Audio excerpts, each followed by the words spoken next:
10. ESPN celebrates 10 years of motorsports coverage, and this is round 9 of the Corvette Challenge. Jim Paulson with John Powell, creator of the Corvette Challenge. The battles continue in the beauty of Mid-Ohio. John, and Stu Hainer, very fast here.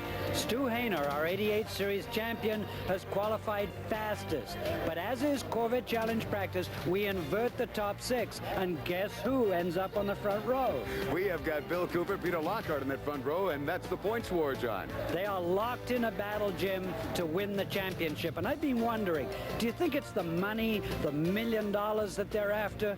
Is it the prestige of winning like here in front of the IndyCar crowd?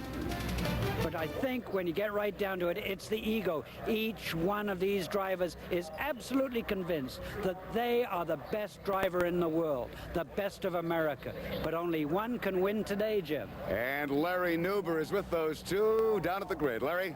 Well, thanks, Jim and John. Mid-Ohio is a tough place. It's narrow, but it is also very fast, and there are places to pass. The points challenge has emerged right in the front row. The 2-point leaders actually occupy the 2 front row positions. First of all, on the outside is Bill Cooper. Now, Bill, Mid-Ohio is a difficult place, and the first lap could be critical to the outcome. We just want to keep it clean, get a good race. Our race, we'll have a chance to do well later on. Do you feel like the first turn is going to be very important? I think it is mostly to stay out of trouble, not necessarily to be leading it. There have been 8 races so far in the Corvette Challenge Trail in 1989, and Bill Cooper is the winningest driver. He has won 3 times. Now, Amando's only won once at his home racetrack downtown, as a matter of fact. Toronto is this man who is sitting on the pole, Peter Lockhart. Peter, Bill Cooper seemed pretty relaxed about this start, but as I look at Mid-Ohio, I think the first lap is very critical. Well, it is, but, you know, I'm very comfortable being here, especially having Bill up there with me. We've started some races together in the past, and frankly, we recognize it's an hour-long race, and lap 1 is is not where all the accidents and incidents have to happen. We have to be there at the finish, and I'm very comfortable having Bill up here, and I think we'll have a good first lap and a good second lap and so on. The points race is a long ways from being determined, but whatever the outcome of today's race in Mid-Ohio, it's sure to be very important in this year's Corvette Challenge. Yeah, the points battle is beyond our reach at this point. We are coming up quickly. We've come some sort of 15th into the top 10 in the last 3 races. We just want to maintain that push. Well, I had bad luck at the beginning of the year, so the end of the year, you know, I'm doing a lot better, and you know, basically I want to win this race. I mean, I'm going to run as hard and long as I can, regardless of the points, but it is very important that at the end of the race we're still running, and we're running in the top 10, because you know, we are still somewhat in the hunt for the points, and that's what we've got to do. Again, we're after the points, so a good finish would serve us well here. The field eases away back at the pace car, ready for the start in Mid-Ohio. Can Bill Cooper make it win number 4 today? Or will Peter Lockhart on this front row get win number 2? In the second row, Boris said, rock on with young Boris. Beside him, the Spirit of St. Augustine, Florida, Scott Legacy. Our fastest man back in the third row, a proud new papa here in Mid-Ohio. Last year's champion, Stu Hainer. Beside him is Sean Hendricks, who won in Dallas. The rest of the grid includes a very fast car, number 21, Freddie Baker. On row 5, number 28 is Max Jones out of the Trans Am Wars. Row 6, Pure Dynamite with Tommy Riggins and Tommy Kendall. On the 8th row, and he's been midfield since the win in Phoenix, Willie Lewis, number 80. On the 11th row, a new boy, Jack Willie from Columbus, Ohio, in car number 93. Look at this, John. Back at the grid on row 12 is 65, Bobby Carradine. He was not here to qualify, busy filming somewhere else. Interesting to watch how he does when we start here. The Corvette Challenge on ESPN is brought to you by the heartbeat of America, today's Chevrolet. And Exxon, precision products for precision engines.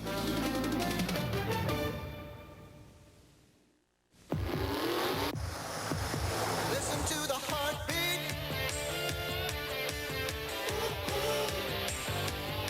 of America. No one knows more about winning than Chevy. That's why no one offers you all the winning performance of Chevy. The heartbeat of America. That's today's Chevrolet. When the experts talk about performance shocks, they're talking about Bilstein. Bilsteins have won more off-road races than any other shocks. Now you can have this same race-proven dependability with Bilstein shocks for your car or truck. To Corvette Challenge competitors, Bilstein means performance. That's why Bilsteins are original equipment on all new Corvettes. Insist on Bilstein, the world leader in gas pressure shocks. For information on Bilstein shocks and struts, call 1-800-999-8578. Field coming through this final corner. We're getting set for a start at Mid-Ohio, John. Beautiful Mid-Ohio with a capacity crowd, Jim. As the field comes by, John, let's zoom in here on one of the local boys, Freddie Baker out of Bedford, just down the road. He's ready to run today. Ready for the start, our own Larry Newber down along pit row. The competitiveness of the 1989 Corvette Challenge is being shown here in the late season. In the last 4 wins, in the last 4 feature races, there have been 4 different winners. We're getting ready to go green right now. And we have a green flag. Lockhart is out front, Jim. The winner from Toronto. I don't believe this. Look at this, John. Looks like 5 in a row in some cases on this start at Mid-Ohio. Amazing. They're all over the place here. The dust kicks up, but Lockhart is in the lead in that flame-painted Sony car. And guess who's behind him? Bill Cooper and Lockhart's teammate Boris said right behind. And Scott Legacy is not going to let them get away. Sean Hendricks can always be evil, and he's right up on Scott's bumper. They said they didn't want to win it on the first lap, but boy, it sure looks different from here. Okay, Peter Lockhart again totally in control as it brings this field through, and it is a train right off the start, John. How good to see these 2 flaming cars back out front. A very, very fast track, and look at Boris said, challenging Cooper for second place already. Oh, he's beside him, John. He may get him here, in fact, and no, not quite. Cooper too crafty to let him get by. Cooper very aggressive. He's got nothing to lose here. He's got to hang on to his lead. Look at the in car here. Scott Legacy just sitting back in that 4 spot, and he's got a marvelous view of the weaving and bobbing that's happening in front of him, John.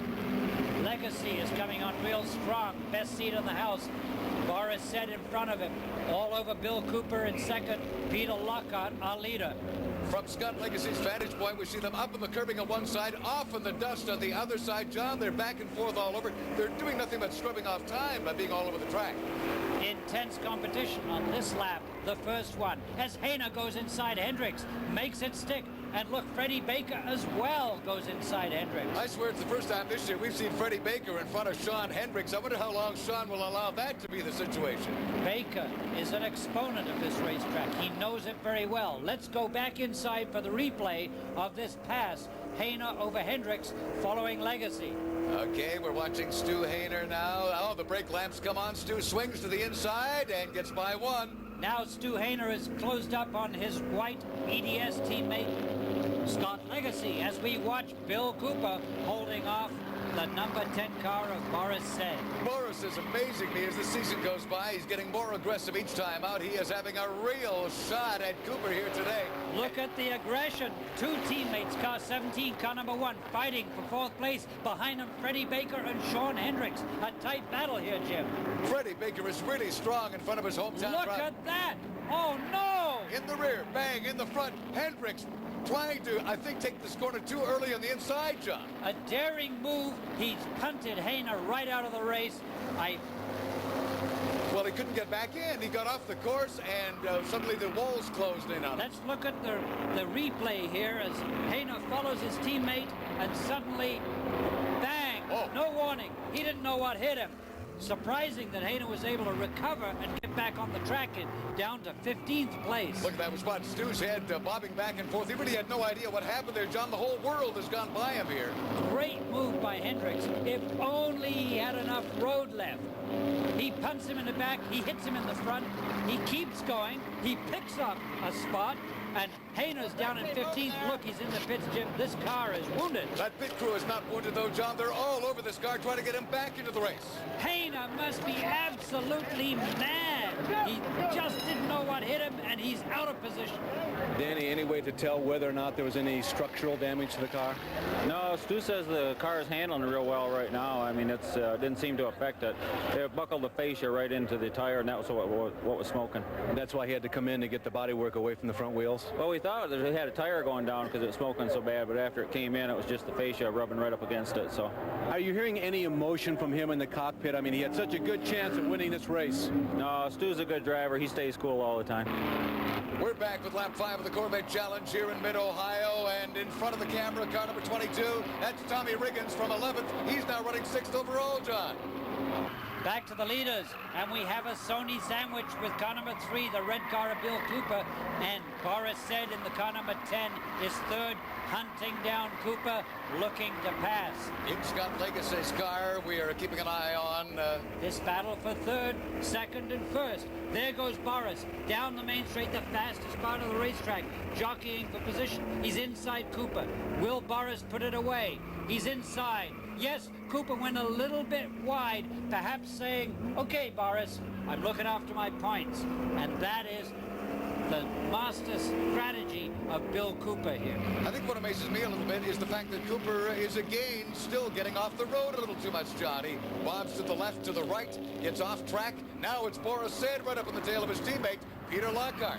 2 teammates, Jim, if they play their cards right, they can run away with this race, working their own strategy. Here's the leaderboard after 5 laps. Lockhart, Said, Cooper, Legacy, Hendricks. Will it stay that way? We'll find out after this.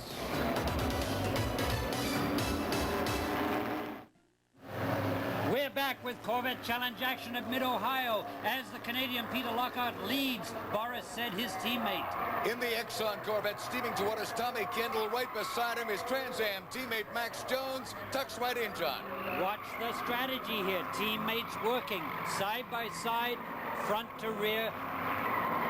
Jones in 28 is going to push Kendall, 92, down the straight. A little bit of a bump, picking up speed. Now, I wonder if we'll see that sort of strategy out front here with our 2 race leaders. Certainly Boris Said right up on Peter Lockhart, but no, Boris is peeking to get by him. The question is there a team strategy? Are there team orders? Let's go down to Larry Nuber in pit row. You know the question, Bill. Team orders. Everybody's going to ask. I mean, are these guys being told what to do? After all, Peter is leading in points. No, I don't think there are any team orders. I think if Boris is going to go faster, Peter's gentleman enough to let him by. Does Boris still have a shot at points? He can be in the top 5, I think, if we stay consistent. Is Peter gentlemanly enough to let him by, John?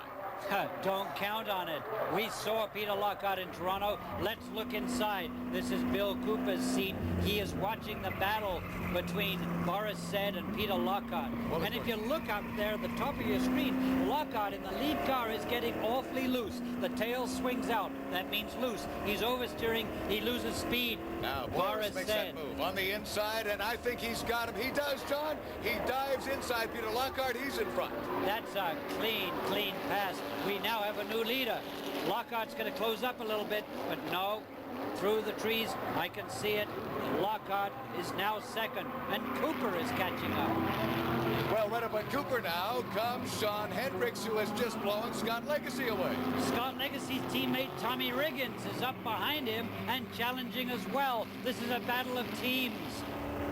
Let's look at the replay of Boris Said's pass of Peter Lockhart. Lockhart had no way of stopping that from happening. There was no point in blocking.